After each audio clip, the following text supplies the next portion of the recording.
Hello friends, अगर आप हमारे चैनल पर नए हैं तो मेरे चैनल को लाइक सब्सक्राइब शेयर ज़रूर करना। क्या बात है बेटा, आज फिर से तुम सुबह सुबह रसोई में? बहू की फिर से तबीयत खराब हो गई क्या? मनोरमा जी ताना कसते हुए निकुंज से पूछी। हाँ माँ, उसके पेट में बहुत दर्द हो रहा है, कह रही थी। उठते ही चक्कर सा आ रहा है। तो मैं ही बोला आराम करो, मैं चाय और नाश्ता देख लूँगा। निकुंज चाय छानते हुए बोला। एक कप चाय माँ को देकर टोस्ट और चाय ले राशि को देने चला गया। जाते जाते बोला, चलो माँ बालकनी में बैठकर पियेंगे। मैं बस राशि को चाय देकर आया।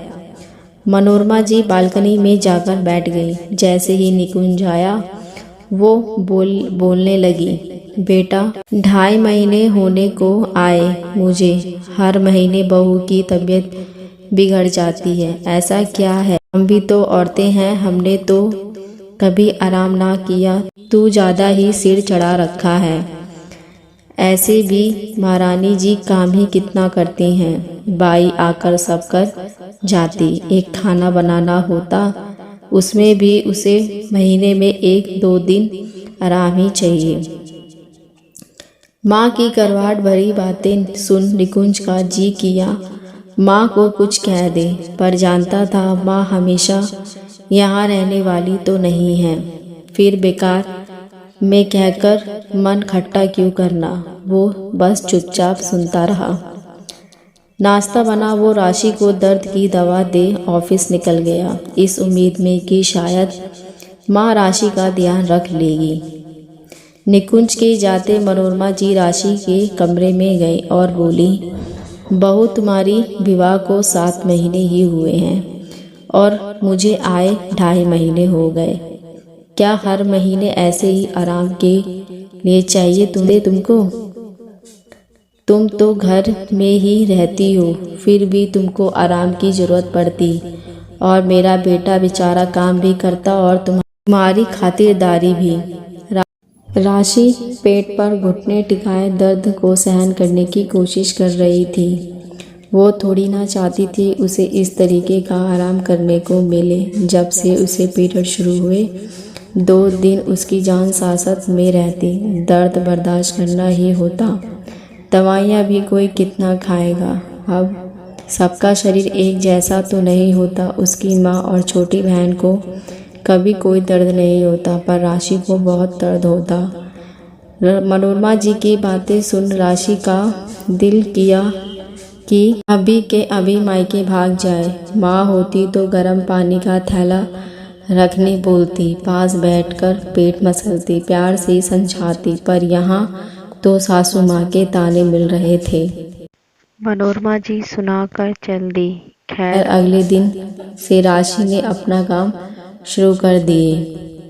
कुछ दिन बाद दशहरे की छुट्टियों में बच्चों के साथ राशि की ननद निशिता आने वाली थी। बेटी और नातिन नतनी के साथ मनोरमा जी राशि से कहकर पकवान बनवा रही थी। राशि पूरी मेहनत से काम कर रही थी। पहली बार ननद और बच्चे राशि के यहाँ आ रहे थे, तो वो भी कोई कमी नहीं रखना चाहती थी। अभी निशिता को आए 4 ही दिन भी नहीं हुआ, उसे महीना शुरू हो गए। मनोरमा जी बेटी को बोली, तू आराम करना ही क्या है, यहाँ राशि है ना, सब कर लेगी। को जब निकुंज ऑफिस से आया तो निशिता को बाहर हॉल में ना देख माँ से पूछ बैठा, किधर है? अरे वो आराम कर रही है। ऐसे में वो चिड़चिड़ी हो जाती तो कमरे में ही है।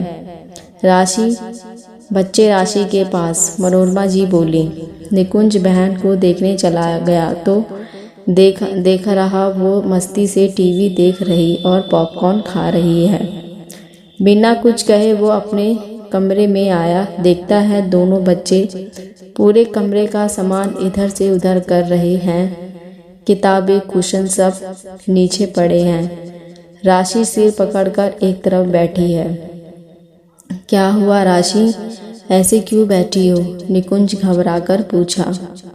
कुछ नहीं निकुंज, ये सामान बिखरे पड़े थे समेटने जा रही थी कि एक किताब जोर से सिर पर लगी और नीचे किसी चीज़ पर पैर लगा। उधर भी दर्द इधर भी दर्द और की कमरे की हालत।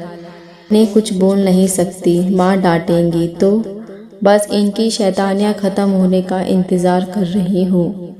राशि एक हाथ सहलाती और दूसरे से पैर। चलो बच्चों, ये सब सामान उठाकर रखो, देखो मामी को चोट लग गई, निकुंज ने दोनों बच्चों से कहा। आवाज़ सुनकर मनोरमा जी और निशिता कमरे में आ गई। क्या हुआ निकुंज, क्यों बच्चे से ऐसे बोल रहा है?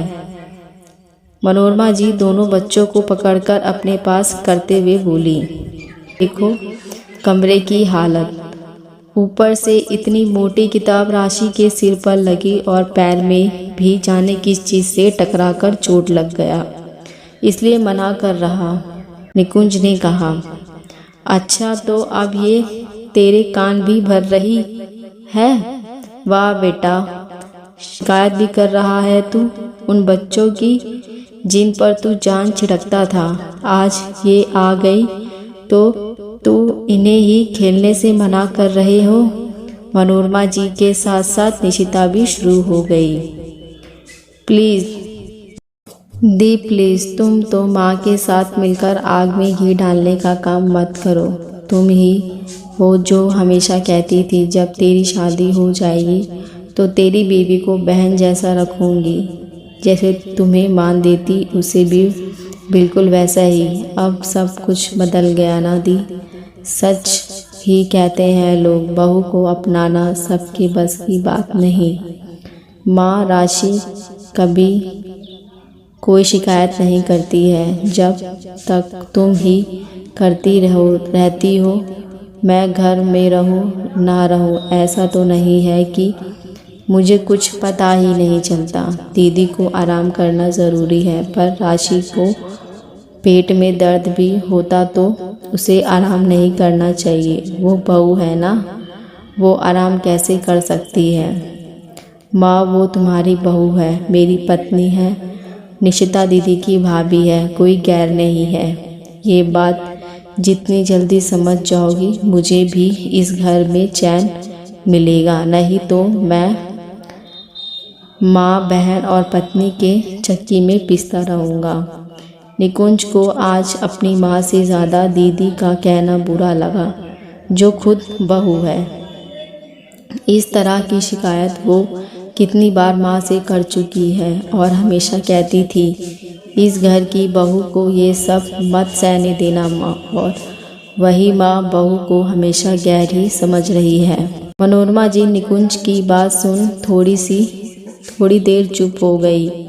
निकुंज ने जो कहा निशिता को समझ आ रहा था। वो राशि के पास गई तो देखती है उसकी एक उंगली सूज गई और मोटी किताब के गत्ते से सिर पर भी उभर आ गया है। वो धीरे से पकड़कर राशि को उठाकर बिस्तर पर बैठाई और सामान समेटने लगी। निकुंज कमरे से जा बाहर बैठ गया था। राशि, सच में हम औरतें भी ना एक जैसी तकलीफ़ को भी समझकर कैसे नज़रअंदाज कर देते हैं। माँ बताती है तुम्हें महीना होने पर दर्द होता है, उसको नाटक लगता है, पर तुम्हें तो सच में दर्द होता है। अब से माँ तुम्हें कुछ नहीं कहेगी, शिकायत जो होगी वो तुमसे सीधे पूछ लेगी। निशिता को एहसास हो रहा था ससुराल में जब सब शिकायत करेंगे तो कैसा लगता है। मनोरमा जी कुछ ना बोली और कमरे से निकल गई, पर कुछ बदल गया था। अब राशि को दर्द होता तो बिना शिकायत बेटे हटाकर खुद काम कर लेती, बहू से जाकर हालचाल पूछ लेती। अब रिश्ते सुधर रहे थे। जब गलती का एहसास हो जाए तो सुधार तो होता ही है। दोस्तों, कभी कभी ससुराल में पति भी माँ बहन की बातों में हाँ मिलाने लगता है।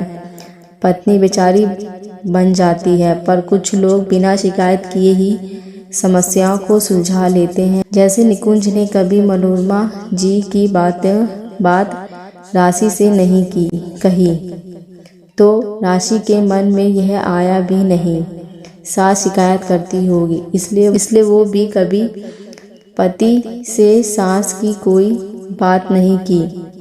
जरूरत पड़ने पर चुप रहना ही सही नहीं है, पर आते ही शिकायतों की पोटली खोलकर रिश्ते बिगड़ने से अच्छा है कि कुछ वक्त देकर देखना। अगर ये कहानी आपको अच्छी लगी हो तो मेरे चैनल को लाइक सब्सक्राइब शेयर ज़रूर करना। अब मिलते हैं नई कहानी के साथ। देखने और सुनने के लिए धन्यवाद।